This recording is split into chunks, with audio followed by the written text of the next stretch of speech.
to the channel. In today's video I have a short one for you, but a extremely useful piece of information that you're going to want to know if you didn't already about player development traits and position changes within College Football 25 Dynasty mode. I've gotten a lot of questions regarding specifically how do you see players' development traits once you've recruited them to your team, and the conflict that it has with your position changes. Whenever you are in position change National Signing Day week and you go into your position change menu, you are not actually able to view the freshman's player cards in order to be able to see information about them. You can view any other player's player card that was already on your team, but you can't view a player card for a player that's coming to your team. And so that has complicated your position changes because you want to make sure that you put your players at the correct positions. It's also really worthwhile to note that athlete players don't show up at their specific given positions. You have to sort positionally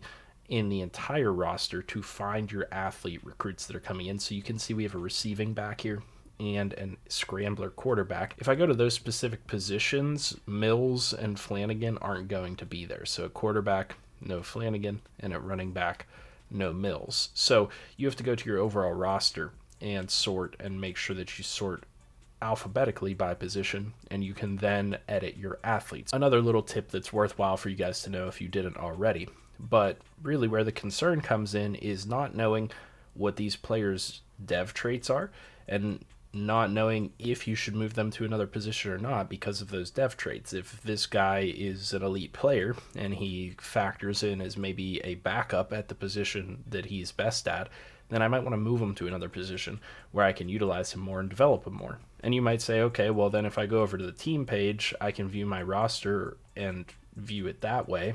Well, the same thing occurs. If you view your roster and you take a look at your freshmen, you have no access to view their player card, but you can view a player card for anybody else. And believe me, this is extremely counterintuitive. Why wouldn't you be able to see that information for those players? Well, if you go to National Signing Day, in order to see that information, it is again super counterintuitive because you click onto a player here and it just says that they signed with you.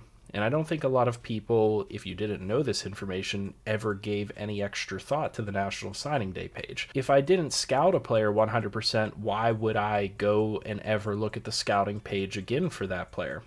Well, that's because on National Signing Day, under the scouting page for all of your players, you can now see their development traits because you've reached the National Signing Day week.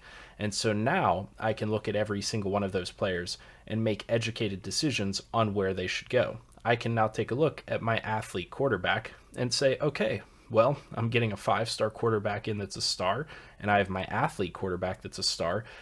Maybe I should bump Flanagan to a different position where I can utilize him more because I can't play 2 quarterbacks. And likewise, at the running back position, I'm getting a 5-star star in Mills as an athlete and an impact running back that's a 4-star. So maybe that means I should keep Mills there and play him because he's a star. And obviously there are other factors that impact this, such as their skill caps. But on a general basis, you are able to see player devs in National Signing Week when it matters during position changes, because that's the information you need to know to go off of to determine where you are actually going to put these players. So like I said, it's a short video, but it is maybe one of the most important pieces of information that you can know about recruiting within College Football 25, because if you don't know this or you didn't know this, I guarantee you it's going to be extremely useful to you now. And if you did already know this, you had an edge over people that didn't know. You could see your development traits. If you didn't know this,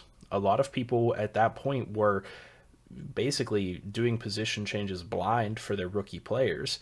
And then after the fact, looking at their roster once you get to the next season and seeing what those devs are for those players. And at that point, it's too late to change their position. So you have to wait till the next cycle goes through and the next year goes through to move a player out of that position. And by that point, it could cost you. It could lead to a player not developing well. It could lead to a player transferring. It could create a whole bunch of different problems for you. And it can be avoided with just simply knowing that on National Signing Day, you can go to the scouting tab of any of the players that you recruited, and you are now able to see their development trait that you weren't previously able to see in the weeks leading up to National Signing Day. And that's what I got for you guys today. I hope that somebody out there found this useful. It is something that everybody should know. In my personal opinion, it is super counterintuitive on multiple levels. It's honestly kind of hidden. And in my opinion, there's no reason that anybody, without having been told this information or seeing this information on a video somewhere, there is absolutely no reason that anybody would ever go back to the scouting tab, especially when it just pops up with this when you go to National Signing Day. There's no reason, in my opinion, that anybody that, again, didn't know that information to begin with would ever come to this tab and think, oh, now I'll be able to see their development trait. So I do feel like this will help somebody out there. Please let me know in the comments section if this is information you did not know. And if you didn't know it, spread this around to other people that you play the game with, because I guarantee you, if you didn't know it, then there's other people that didn't know this information as well, and it's going to be valuable for them to know. So as always, leave that feedback down below. Leave a like, comment, and subscribe if you haven't already. As always, I'll see you in the next video, and I hope you have a good one.